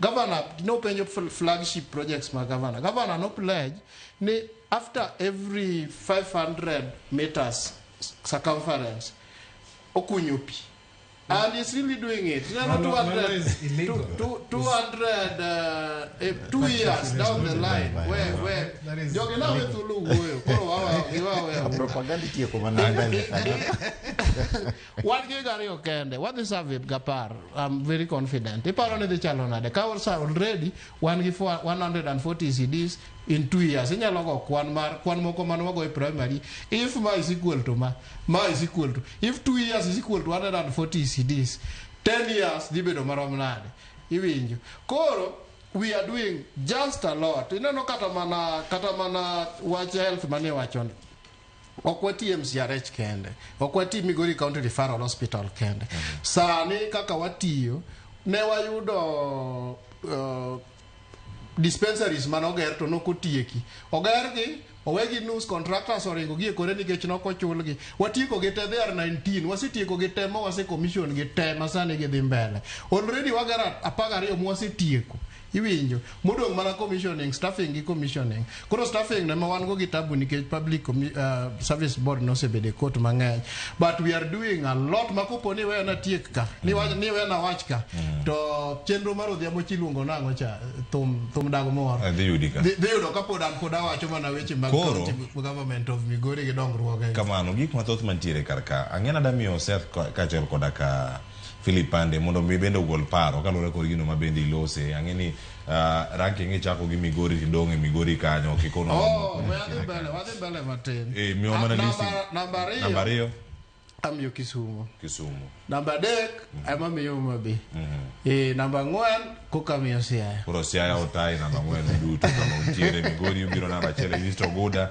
gi kama gintiere watch me lose mana ni namba 1 by a very big margin namba 2 ma Kisumu ne oyeko gi over 50% bod waro scientific proof wacho mano mondo mikele evidence kwa kalatas mondo miwanene makare kama entiere kama watemo range karka oguda gigi duto mabecho ndi milero nwere Mugi TV kawuono ne timore county ma Migori gigi jopiny ok winj gi nang'o ok ne gi nang'o mada penjin kaka jal mochung' ne keyo wechegi mag governor deponi iserem korka kori mar chwalo gigi ne japiny mondo mi onegi nikech iwacho ni governor otimo gik mang'eny gi duto pige kama thoth otimgi gin kure nyabedo ni county mar Libamba maru ma en Homabay mimiyo thuolo mar namba 3 okubiro namba 2 mabende no waloso kod governor mare ka odiochieng' manyoro chero mar kaka wanene kod Victor Tino Maga Juma kod Lange duto to gima nitie kanyo en obedo branded kaka county of endless PR ka PR ni nyalo miyo oyud national perception ni tich tire kendo yuwa joket mwandu ang'o ma monu time mondo bed strategic mar kelo ji oket mwandu e county ma Migori koro ka kori isetime kaka director mochung' ne weche mag keyo weche matimore county. We have not invested much in PR. We're not a dear. Pokwa invest much in public relations. Kata nyiso jo piny ni wasetimango. Jo piny go. Tu unigi budget. Ikomenda ka ikomende county. Wan gi budget. To onge budget. Pokwa keto budget. Ahinya mar keyo ni ang'o mosetim. By the way, Migori County Government is one county government ma pok nobedo kata gi director communications. Kata madoket of communications. Homa Bay County nigi chief officer communications. Iwinjo. Manigi budgetary allocation. One, the last regime 10 years otiyo kaonge kata that structure ma communication office ma wacho ni wan wabiro bedo ni walando kama kaka governor timo kama walando kama. It's the governor's press matimo gigi matimo what is supposed to be done by county communication. Koro bedo ni winjo mise winjo no. We have done so much winjo bedo ni igonwa ero kamano ni we are doing what we are not supposed to do and we are really doing it. Winjo. Kopogore gi mano awinjo ka gima ne Philip wacho ni government of Homa Bay otimo maber en choko suru. You can't biro e TV tilando ni ng'ato timo choko suru kabisa. While Kenya tiwinjo ke yuago ni Sakayo Shuka. My governor lando ni ya ato kabimedo suru ne joga. Abro choko mana kaka nose sete chon okabimedo suru nikech joga are already too much burdened. Koro ka ng'ato to namba chiele choko suru like onyiedho joge kako nyanyalo. Ni mano kore namba chiel. Let it be, but I want to promise ni going forward to wadhi wacho wan tigi moro ma waseloso ni ward-based development record mar Migori County. Gima wasetimo in every ward. If every ward record no is going to be in public very soon, ibro nene kata inobro chopo ni nikech kata inibro wache ward-based development record minyalo wacho ni ward ka ward osetim yango. Mi yud ka department ka department o kata just general department ka department osetim yango in each and every ward. Iwinjo. Koro gik mang'eny mosetimo gi apane we are just 2 years in office. Kupo ni koro the third year waketo ni koro wado wacho gik mosetimo in 2 years to wado gik ma substance mo wacho molo kopo ni timo gimoro achiel tidwago kode koko ma koro makal kabisa okapar ni koka ahinya mar wacho gik misetimo be gima ywa investors ywa gi gik mang'eny iwinjo kaka wan wachaka mi just one gi 40 beaches in Mara Long Lake Victoria side mar Migori. If what beaches gi jogi osemi gik osebedo supported, osemi fish feeds, osemi cages, osemi gik machalo kata fingerlings and fishing is thriving in Migori County, thriving more than anywhere else. Koro gigi timore and asingo ni in third year of our administration you are going to know them and apani jogi ko biro ka in fourth year, the fourth 2026 jogi ko chako duogo ka to gidhi rate Migori koro budget mar weche mag fwambo kod keyo ema wacho ni pok olosno yo makare losego uru wajo Kisumu de waer mar ng'eyo gik matimore county ma Migori mano ka ng'eni mana chelo komparo mantiere karakacha e county ma Kisumu ji moko der mar biro e county ma Migori to ok ginegi kumoro ma uketo gi ma nyalo dhi ma wach ni makama waneno ka governor otimo gik moro mantiere karakacha website to gintiere but koro wabro kelo nigi ka ang'wabi karakanyo podi ka wantiere karaka kapok aka uyuya winj pat Seth kachel koda ka Philipande kotenore kod chal mar wache county ranking osegol waseneno kanyo ng'awo ka number 4 jomota e number 1 onge wan ka ji olokore achele mudong Seth to kasi wacho gani propaganda kogo titieke kanyo kendo propaganda dichieng achiel to idhi kawe ni en adier gima timre kata ka winjo kaka Walter wuoyo ineno ni oyudo pek explaining gini nikech keni Walter koro ni ei county government utiyo kanyo mokwongo ka wawach ni hypothetically ise build 140 ECD classes kata kiketo ni en budget mar 5 million per school mano would be 700 million kidhi a budget man the past 2 years or kidhi yud absorption man 700 million kata whatever amount in those schools miwinjo ka giwachogo ineno number 2 kiwacho ni ukunyo pi after every 500 meters dongine no ka we are having our priorities wrong nikech pi kisa kunyo ka it is just a matter of piping titero tichoro the problem mosebedo godo kendo en ni ingeni oningo wawacha adier nikech magi counties magi wards ma wadak kuonde gi to anyalo mana dok dala taneno mana gi wanga ok ochuno ni nyaka Walter wachna ka magi manyalo neno en ni nitiere pesa ma e budget oketi ni onego bed ni timo tijni. To kidhi e site no tiyudo ka gini ok otimo tijno. King'iyo gima nyawang'a timo na Homa Bay, wawachi ni increasing revenue collection. Increasing revenue collection ok ochuno ni nyaka imed ushuru. Inyalo dino roch moro ma ok revenue ok bed godo collected. Inyalo digitize. Ineno. That is one method. Ineno. So ki digitize tinyalo medo that revenue collection. Koro ok ochuno ni nyaka imed ushuru kokichop ushuru manitie mbele. Aparo ni oningo bed ni MCAs wa, oningo bed ni governors wa gi jotendwa ma wayiero prioritize needs wa. And that is why kaka Kisumu nigi Public Participation Act from 2015. To king'iyo act mar public participation, seche ma isumo pa jopiny seche midwa tim projects, act no ok ti godo. En aina gik moko achiel ariyo adek, WhatsApp message moro miyudo koor, gazette moro noor en kawuono to kiny ne onego bed ok migi sufficient notice. To pandemon sini one of the things na kimija pin sufficient notice mondo interact gi document ni mondo winja ne ni gini dwaro no. To kubiro at the end of the day ni gik mano wacho paro manu ka okuomecha oningo bed ni bedo incorporated at the final product. Tiwacho ni jopiny no wacho kama to ma ok otimore. Igni aparga chiel kosemiwa over 330 billion. Oningo bed ni waneno lokruok. Oningo bed ni nitiere dongruok mwatimo. To king'iyo counties wa maluo te wane dona. Onge county manoko. Kiwinjo beaches miwacho, kiwinjo Kenny Fish Cage miwacho, ibro yudo ni gin private enterprises matimo. Jo ohala makendgi. But project moro minyawacho ni kata county obet piny to wacho ni an kaka county ma Homa Bay adwaro ni jo Homa Bay otimnegi achiel ariyo adek mondo mi giyud ohala e dho nam. Paya migerido kag national government emagero. Ok ang'e ka nitie county government moro amora nyawacho ni gigero payas kata giketo landing sites mondo ji obi ochok wechere. So nitiere article 186 more about devolved functions, schedule 4. King'yo devolved functions, drainage moningo be nitimo. Kisumu ka koth ochwe ok ikiani kal kanye ikiani dhi kanye. Ineno. To it is replicated the counties mamoko gi. We are not doing justice to our people. Ko yeri to kete budget ni timne japiny tich achiel ariyo adek oningo be nitiyo gi budget no konyo japiny. Erokamano ahinya. Ong'eni nitie romo mano mar ohala matimore kaunti ma Kisumu yao okinyi ma kawuono.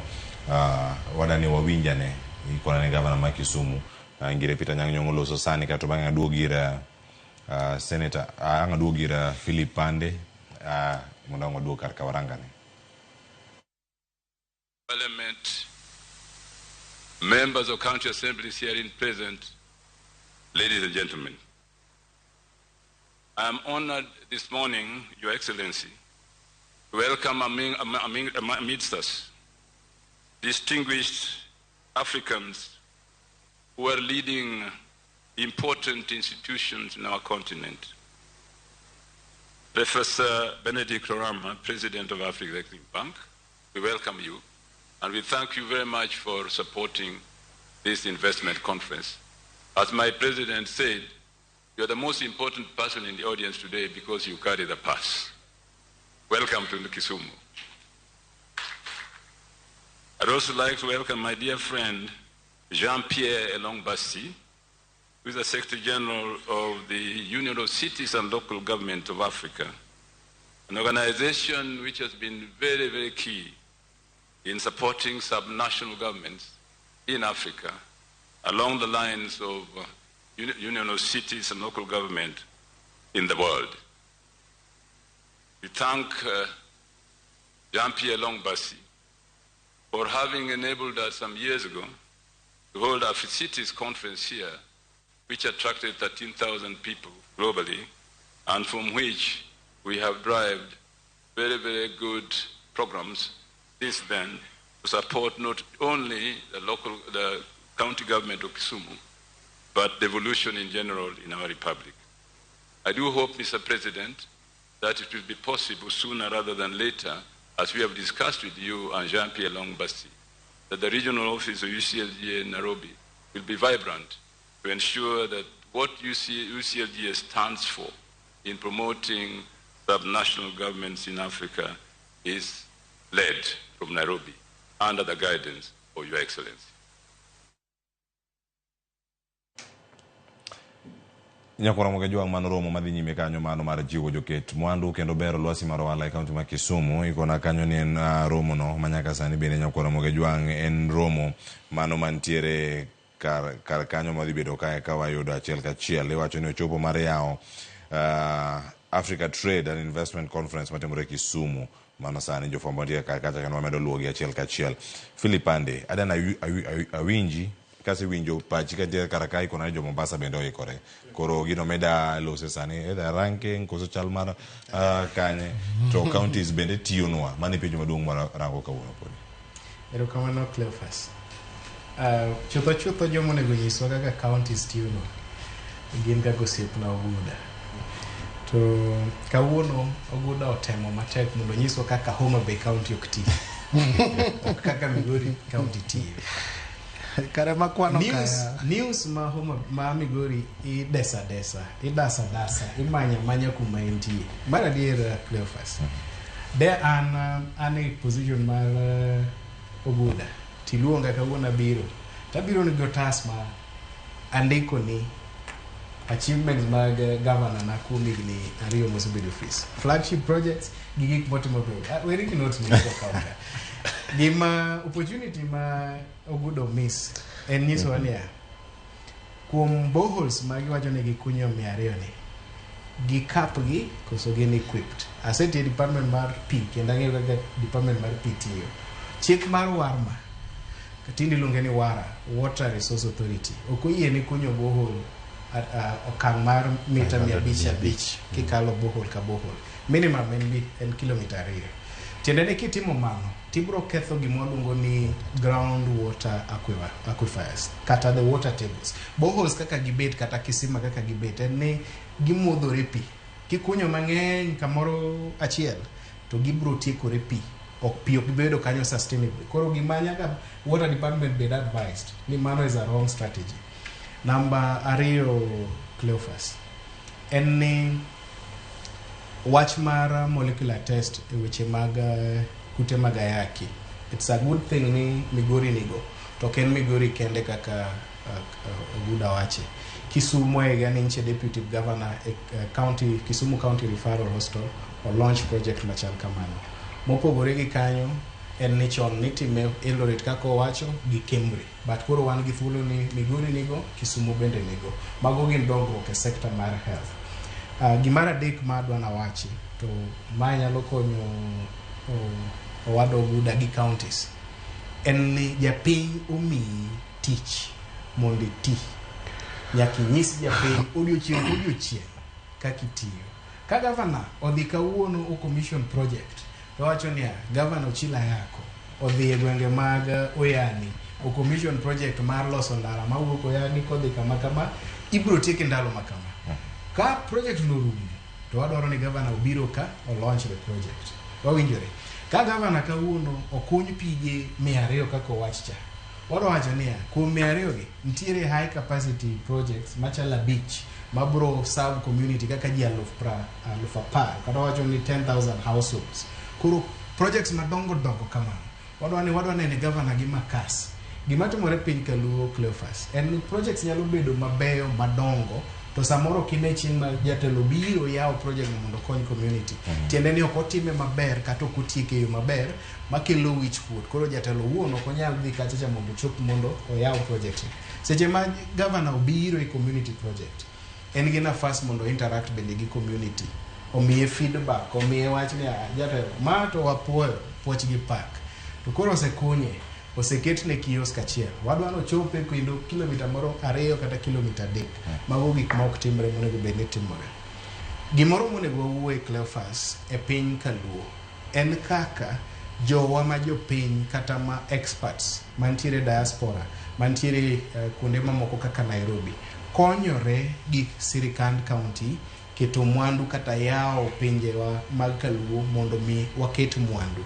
Iseneno otende mogere, iseneno ute mogere. Jo osedok invest dala ne wach mar county, wach mar devolution. Client gi maduong' namba 1 matiyo gi otende gi en county government. Kok watudore gi county government machiegni, development nyalo wewa e seche moko onego bedni owewa. Koro wawuo gi jowa bende mantiere pinje maoko, mantiere kuonde ka kuonde, okel projects machalo kama. Gima timore Kisumo kawuono kaka mar conference mar AFSNet ni, en kelo joket mwandu. En yao piny mondo Kisumo onenre. Inyise TV sani, ok nyise mane TV mag Kenya kende. Ibro yudo kokao international news, okao African news. Tena ni ng'ato ma e piny moro mabor, ng'eyo ni nitiere kamoro miluongo ni Kisumo. Kisumo ni en a lakeside city. En ang'o monyalo timo in the shores of Lake Victoria mondo mi wager piny. Koro pok aneno nyaka nche county chakre. Apani Homa Bay osetimo investments conference. Migori pok otimo investments conference. Siaya pok otimo investments conference. To kwadwara overall investments conference. Wadwaro investment conference mabiro be per sector. Ni sector mar pi gi sanitation wakelo joket mwandu maromo kama mondo konywa tich. Main targeted. A sector mar weche mag pur wakelo ji machalo kama mondo konywa e county mar Migori kata county mar Homa Bay, county mar Siaya, county mar Kisumu. Mondo wabed ni ok mana pesa mar budget mar county ni kende mwang'eyo. But pesa bende manyalo wuok kuom joket mwandu private sector gi jomoko giwegi mowako. Erokamano ahinya Philipande Oguda kachal koda ka Seth. Utwako yo makara waka uyo masara ne kaduogo ka nitie ote ma joneno oronwa ka. Gi joneno maneno kuonde mopogore opogore aduogo mondo mi asomgi kachal koda ka jogo mantiere county ma Mombasa. Wan gi jogo mane county ma Mombasa ang'wa winjgi ane kata ni gimbe ponono Mombasa gitiyo negi koso gin jo Mombasa mana Kadel. To ka gin Kadel Homa Bay tiyo. Kagin joma ni Mombasa to dala en Kadem. Ndara ma Kadem cha. Ang'o miyo okunyore kamacha. Jok mawuok Makalda ka ridore piny ka jochomo sori. Ndara no ochal nade. Nikoro moke juang. Kata ka in Mombasa odogo mondo wachok pachi bagi yo makao sani. Kikri maboro.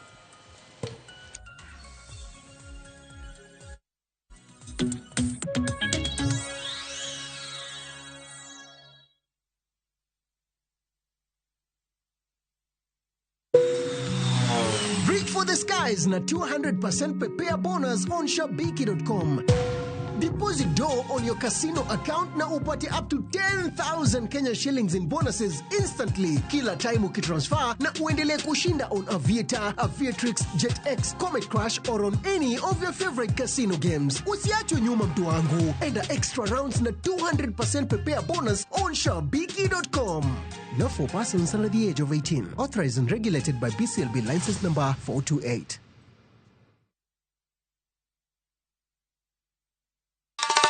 Ma e chenro makelo ni danji maliet. Ma e chenro makelo ni weche mamolo seche duto. We are only beating job. Kik od belo bai. Kawuono an kod moral mar mdakel belo kaka winjore. Ma e chenro makelo ni duond yawuoto nagi. To wakwa rowere bende kiyudo matin kik icham te. Ikungo. Duond mine. Kaja odi miyo nigi pesa malo dichuo. Support. Kod ohala. Gimotimo as a fashion house, we measure in both ladies gi chuo. Mane mbak ndalo chakre wuok tich nyaka tich abich saa 8 odiochieng'. Mane Ramogi TV.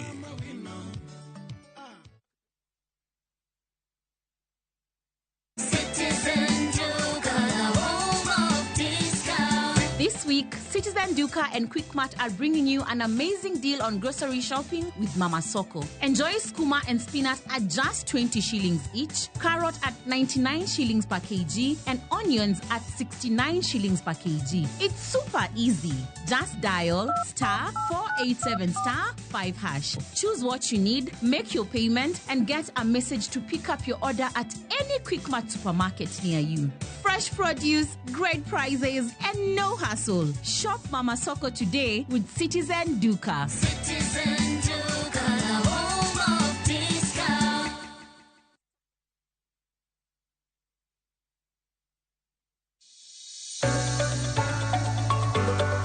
E piny kae, tije mag andika medo bedo manok kendo e okang' mamalo. Dhano koro manyo yore manyien mag tiyo gi nyalo magin godo mondo giyud omenda maginyalo konyore godo e ngimagi mapile.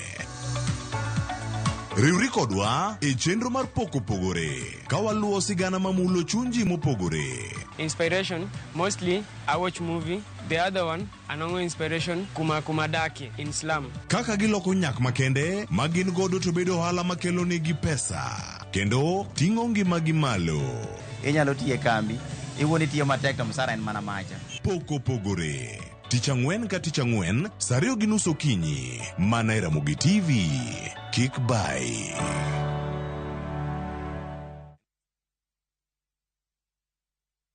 Bali Adventure na View Travel.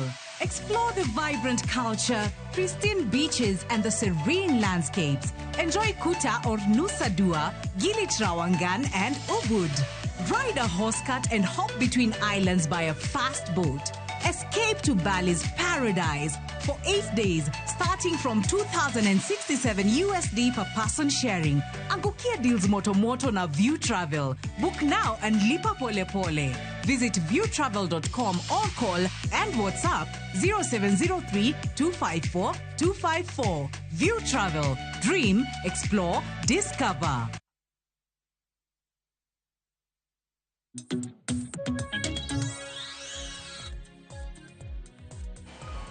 Machiegni nyakoro Ramogi Jwang' chenro mar mbako romo dhi nyime kar kae na mondo mi akaw ote mokari adek mantiere kar ka to bang'e ang' waduogi adong' gi thuolo mar dakika 10 to wadhi tiyo kod waduto ka mondo mi wane kaka watieko chenro yo makare ka warango dongruok e gwengewa ma Kaluo. Ote chalo kama. Ote mokwongo en mara Uviela Atieno. Onyeklo idhe nade wan kaka joka bonyo Kanyagwal chalo ka gima waonge MCA nikech MCA neno mana ka ng'ato tho. Sani piny rach, nderni richo sana, jopiny hinyore sana. Piny na MCA mara ka be nitie adier. Philip Ande. Oiko pete. Oiko piny rach. Oiko piny rach. Aya, amumanya ne kanyo upenje tuluko le joga ywak penje ne nini. Mani kame yakle oversantie interest. Aya, agi kono gimo ndara rach kaja to puku kono MCA maka ni George Henry. County en gima ber kendo en loch machiegni kod jopiny. Mak mana jotelo mane wayiero loko county hotel loko county hotel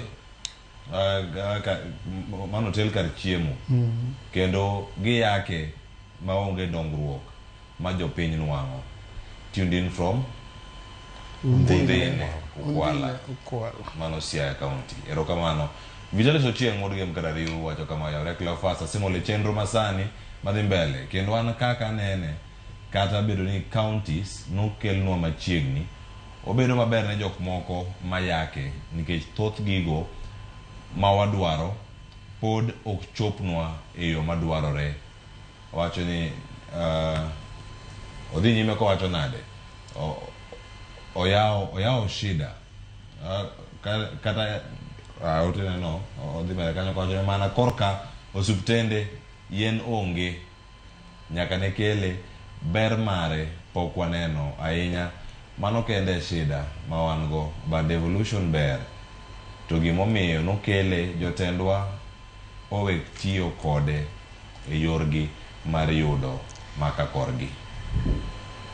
Murino Kal wacho kama chon ne wabedo mocked kinyisowa ni siasa mbaya maisha mbaya kendo mae ne omiyo Kaluo ne ni chien e weche mag dongruok. Sani gi devolution sababu mane ma ibiro miwa gi MCAs kod governors for poor performance. An kwayona ni county leadership en ni tineuru jothurwa gi adiera kod hera nikech gima kiny wakia. Wacho ni I mean seize the opportunity to create lasting impacts e gwengewa nikech pinje ruodhi. Wacho ni pinje ruodhi biroga moro ka moro gi gige to ponono ni moko nobi manego devolution to giboyudo lokruok mabeyo mane utimo to ka uketo mosiko. Wacho ni to kuketo mosiko ma ok nyal ruchre. Wacho kanyo kubiro dhido kanyo ka gik moko ntiere makare. Oguda wachomo kama wadani watieki e thuolo ma dakika 9 modong' kar ka. Telo ni nobiro kuomwa kaka oganda. Joneno oseoro ote maggi gidwa winjo weche mecho winjo ka gimag nderni olosi rapar mibiro paro godo telo mag loch gwenge ponono kaka tibo ne chako loke igni mabiro karo wache loch gwenge ne ogol oko ang'o mabodong' ka mabiro paro mabawacho ni kinde moko ma igni 20 mokadho ne wan gi loch gwenge ma notimonwa e county ahinya e county ma Migori kama iwuoke sani. Gima nyalo advocate for Cleophas en ni wabunge wa gi senators wa omanyo mimedo go pesa mabiro e county. Gima miyo wacho kamano achieve example Migori County was a maintain around 210 kilometers of roads. To kakoth obiro to luoko gi onge pesa manyalo loso lam kilo pesa matin koro mostly waloso mana weather roads iwinjo koro kakoth obiro to chako luoko gi koro it goes to waste while yore go to kidhi e ground tineno ni kane yo onge olosi kane kachal kama bedo kama koro pesa mar loch gwenge I always say nineno ka otim kata budget ma national to nitie pesa man ma obedo allocated to national health madhi afya house while mostly health to koro nie county iwinjo nitie nyaka maji house Nairobi ka pesa go nitie nyaka kiakera kura ginika pesa kane mia county ang'eni claims to nitie kaka ng'ato wacho ni county hotel cha but there are checks and balances iwinjo manyalo konyo mondo pesa no kik kethi manyo rida yore go mag kuo to nie county edier Migori kende maonge kuo but kuo to nie counties mamano Miriam kuo to ni Migori okwali sewinjo ko landwa nyaka ne regime mar Dr. Yako donji niketo guda ngene ndi timo tich to buche mag mibadhi to nitie mamano nyako bedo kata permit mag kanjo watimo sigana gi kapile oguda permit mingado diriyo osuru mijuogo ji diriyo e chiro gigi nitie koro wacho mago to nyalo bedo jok makwalo gi piny mago pod kuo onge kuo onge kuo ma piny gi kuo mamalo mano nyako but awacho the character of Dr. Yako very nigi integrity 102%. Mano nyaka wayiere ni onge kuo ma piny gi kuo mamalo. Kuo en kuo to ka intiere nyaka tieke nikech piny ka ema jogi graduate to koro dhi kwalo mamalo mantie ka. To machielo miwacho weche mag omenda ka gimedo gi wach mari mogik ni mar thuolo ano karumo ng'ato dhi medo point mari gi wach mogik.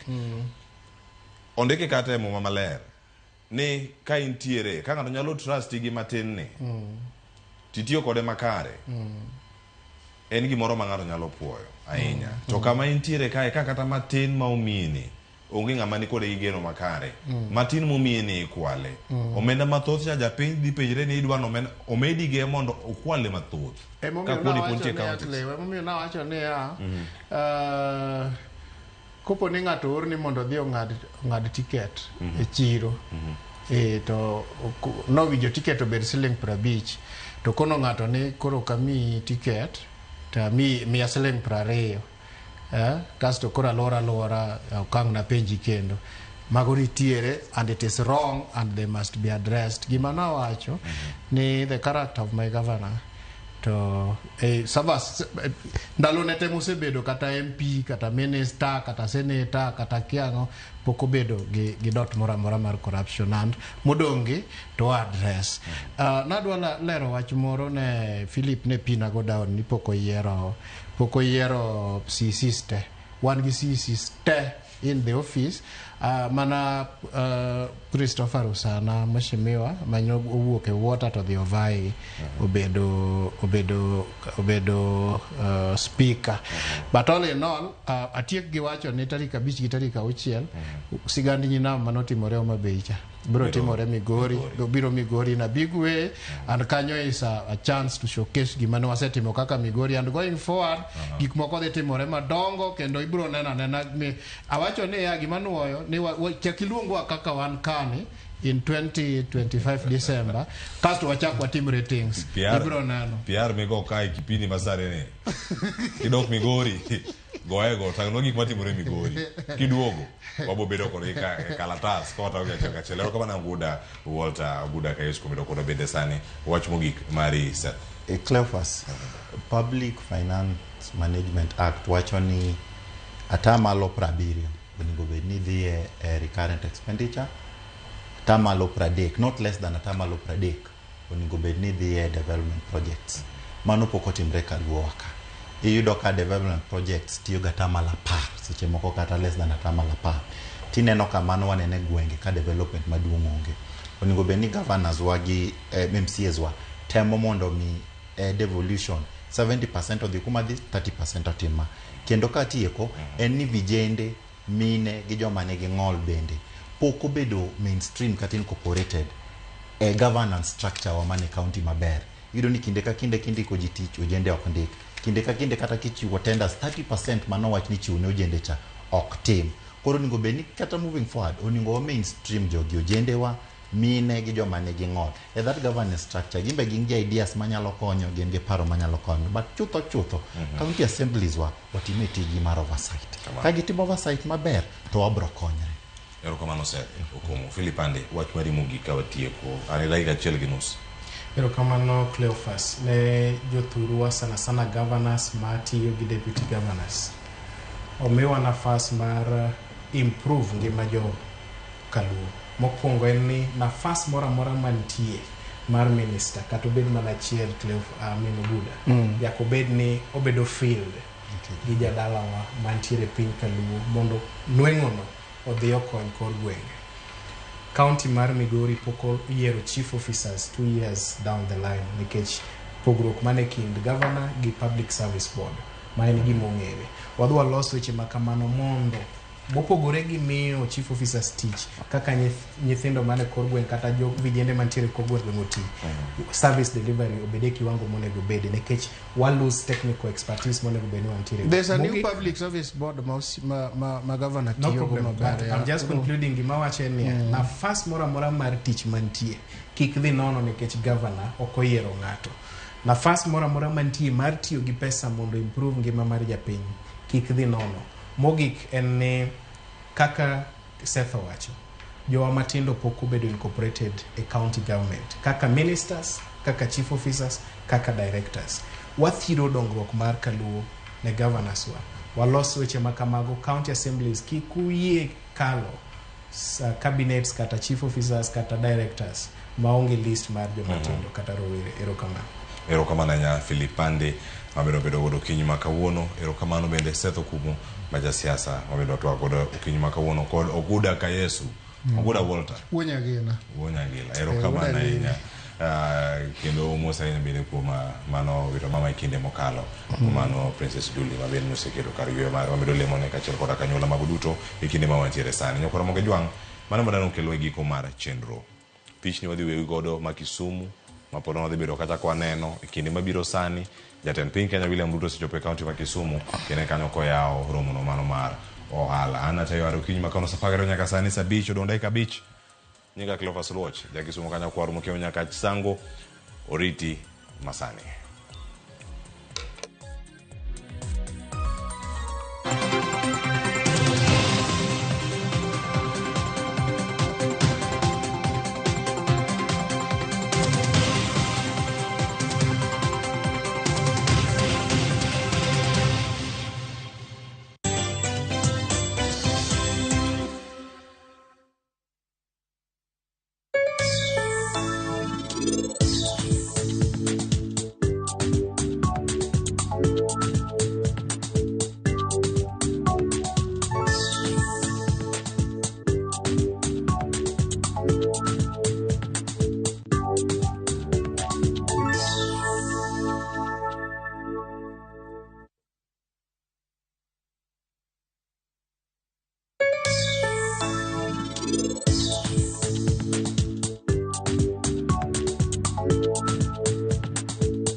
Wacha nikupatie ushikilie cheki yako.